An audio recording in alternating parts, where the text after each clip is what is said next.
God is always, in some shape, form, or fashion, doing a new thing in our lives, whether it's a new thing in our hearts, our relationships, our jobs, our mind. And the question really we have to ask ourselves is, do we perceive it? Do we recognize that God is doing a new thing? Hello everyone, welcome back or welcome to my channel. My name is Melody and I make faith-based content here on YouTube. I post new videos every single Monday and Thursday. So if that is something that you're interested in, definitely be sure and subscribe. I would love to have you join the family. So in today's video, first of all, we are back on the couch. We're back on the couch, guys. I feel like it has been so long since I filmed a video in this corner. This is like my comfortable, cozy corner. So I'm very excited to have you guys here with me in my living room. Now, with all that being said, let's go ahead and talk about the topic for today. We are going to be diving into signs that God is doing a new thing in your life. Now, the thing about this is God is always, in some shape, form, or fashion, doing a new thing in our lives, whether it's a new thing in our hearts, our relationships, our jobs, our mind, whatever it is, God is always doing a new thing. And the question really we have to ask ourselves is, do we perceive it? Do we recognize that God is doing a new thing?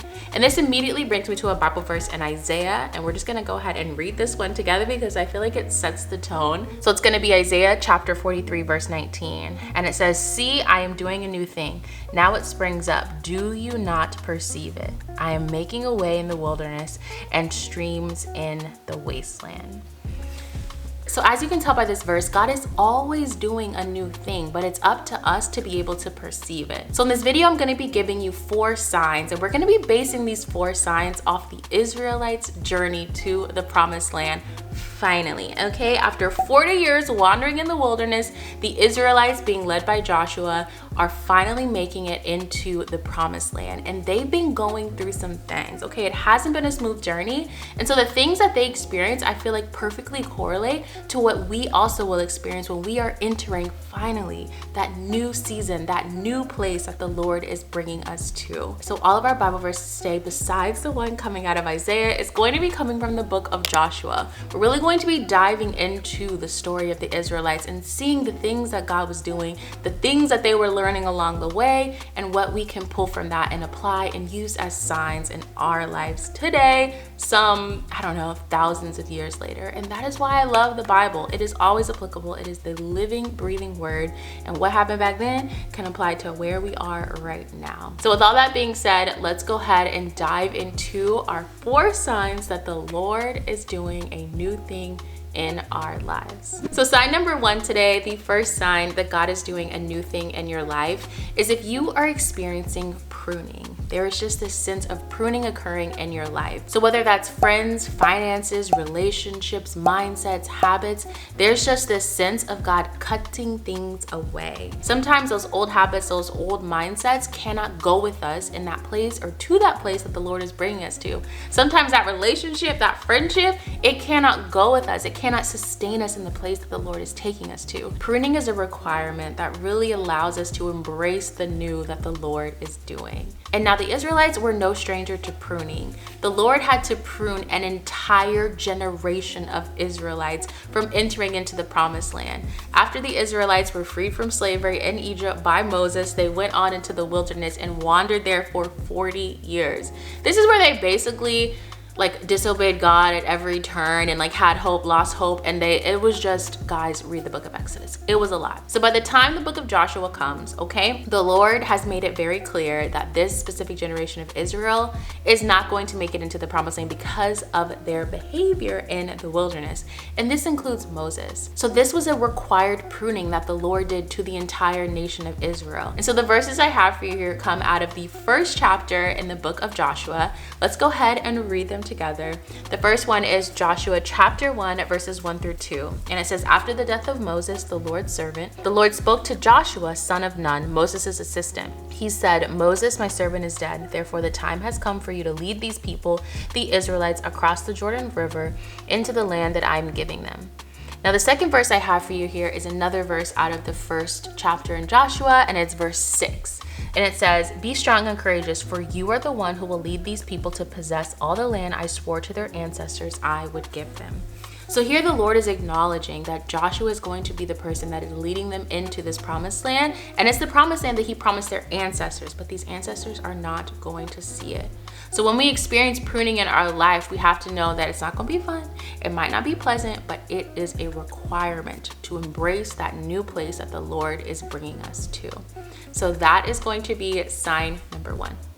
So sign number 2 on this journey that the Lord is doing a new thing in your life is if you are fighting discouragement, if you are having to be very intentional of making sure that you are not letting those discouraging or negative thoughts win on a daily basis. There's something that I've learned through the Israelites' journey, specifically as they are going into the battle to conquer Jericho, is that you can be doing exactly what God wants you to do. You could be correctly positioned, but still battling discouragement, or those around you could still be battling discouragement. So this discouragement can actually turn into an encouragement. It can allow us to know that we are right where we need to be on the cusp of that new thing.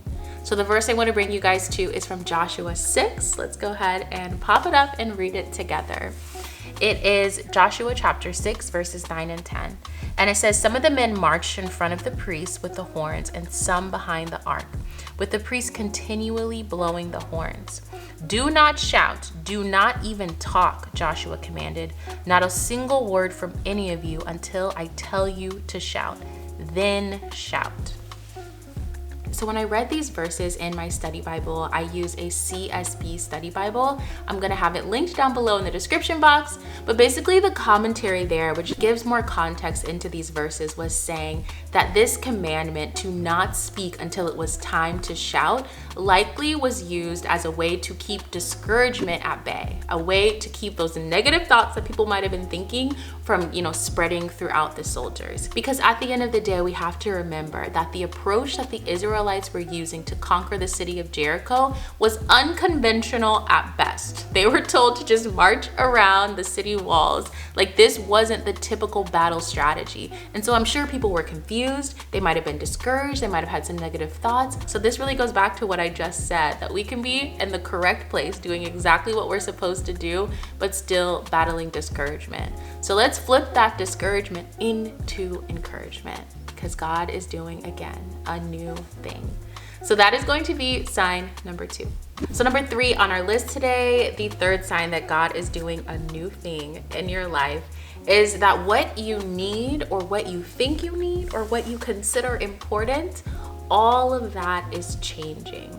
So as God is bringing us into these new spaces, these new places, these new ways of being, the thing that we used to think we needed, we no longer are going to be needing. So for example, in my own life, I'm realizing that the things I thought were most important, productivity, getting the things done, that actually isn't what's most important. I used to need to check everything off my to-do list, but what the Lord has been showing me is at a slower pace of life, a more intentional pace of life, and not spending that time checking things off my to-do list, but spending that time pouring into my daughter, spending that time waking up early and not being productive, but in my prayer closet, putting prayers up into the atmosphere for my family, prayers of protection over my family and friends, really lifting up my concerns to the Lord. That is what's really important. My needs are shifting. The things that I thought were important are shifting. And even more tangible things, which, like, I'm trying to wean myself off of coffee. So this thing I thought I needed to be a good, functioning, nice human, honestly, that's really how I think about coffee. It's changing slowly, but it's changing. So this is something that we can expect on this journey when the Lord is doing a new thing. And the Israelites experienced this when it came to the Lord's provision. So throughout the 40 years where the Israelites were wandering in the wilderness, God provided manna. Basically, food came down from heaven every single day to feed the Israelites. But it gets to a certain point as they are actually starting to enter into the promised land that God's provision no longer is coming down from heaven as manna. It is showing up now as crops in this new land that they are possessing. And so they're still getting nourishment. They're still being fed. They're still being provided for. But how it's happening, how the Lord is providing, it's changing. And so this really speaks to that concept of what they previously needed, this manna, they no longer do. but their needs are still being met. So the Bible verse I have for you here, again, coming out of Joshua, it is going to be Joshua 5:12. And it says, "No manna appeared on the day they first ate from the crops of the land, and it was never seen again. So from that time on, the Israelites ate from the crops of Canaan." So this verse really highlights what it looks like to embrace the new provision that the Lord is giving you. What it looks like to not hold on to the thing you thought you needed, but embrace that the Lord is providing in a whole new way. So that is going to be sign number 3. We made it to sign number 4, and don't mind me, I keep trying to scoot back to get out of the light. We are trying to work with what we got right now. But let's hop into sign number 4. So sign number 4, that the Lord is doing a new thing in your life, is your reputation precedes you. But it's not really your reputation, it's the Lord's reputation. Another way of putting this is basically God is opening doors. Now, when it comes to this specific sign, for the Israelites, this looked like as they are conquering people and kings and kingdoms that are currently on the promised land. And there's something that we might have to like reframe our perspective on. I know for myself, I always thought of the promised land as like this empty, beautiful pasture. But the promised land was land that people had already conquered. There were kings, there were kingdoms, there were cities, there were towns. There were people that they were having to go to battle with to conquer, to really start possessing this land that the Lord had promised them. And now on this journey to possessing this land, they started to beat some really impressive kings. King Sihon, King Og. And as they are conquering these kings, they are starting to get a reputation. So that next city they go to, they have heard what the Israelites did at that previous city. And so it's not necessarily the Israelites that are having this reputation, it's the Lord. People are starting to talk about the God that the Israelites serve. And we too are going to experience something similarly. Doors are going to be opening. We're going to be able to get into new spaces, new places, having new conversations with different people. And it's all going to be because of how God is working through you. And I feel like if we keep this mindset, it's going to keep us humble. So that in itself is the sign. As God is opening up these doors, He ultimately is getting the glory because we're allowing ourselves to be used by Him. So the Bible verse I have for you here comes from Joshua 2, and it kind of piggybacks off of the Bible story time I recently did. So let's go ahead and read it together. It is Joshua 2, verses 8 through 11. And it says, "Before the spies went to sleep that night, Rahab went up on the roof to talk to them. 'I know the Lord has given you this land,' she told them. 'We are all afraid of you. Everyone in the land is living in terror. For we have heard how the Lord made a dry path for you through the Red Sea when you left Egypt. And we know what you did to Sihon and Og, the 2 Amorite kings east of the Jordan River, whose people you completely destroyed. No wonder our hearts have melted in fear. No one has the courage to fight after hearing such things, for the Lord your God is the supreme God of heavens above and the earth below.'" I personally love this verse because it shows that this woman is coming to know God through the accomplishments of the Israelites. As God is doing a new thing with the Israelites, she is able to witness through them and their journey the glory of God. And that is what's so beautiful about submitting to what the Lord wants to do and submitting to that new thing, that new place, that new space, that new mindset, whatever the new thing looks like. Really allowing the Lord to use you ultimately is going to point others to Him. He gets the glory at the end of the day, and that is what's most important. So that is going to be sign number 4. All right, guys, that is going to be it for me. Thank you so much for hanging out with me today. If you enjoyed this video, please be sure to give it a thumbs up. And now, of course, it is your turn. So in the comments below, I would love to know, what is one new thing God is doing in your life? Like I mentioned at the beginning of the video, the Lord is always doing a new thing. Whether we perceive it or not is the question, but something new is always happening. So let us know something you've been learning about yourself, something you've been learning about God, or maybe something that you've been trying to unlearn. Let us know in the comments. I'm going to be dropping my responses. You never know the encouragement that you could give someone by sharing your response. I love you guys, and I will see you in my next video. Peace.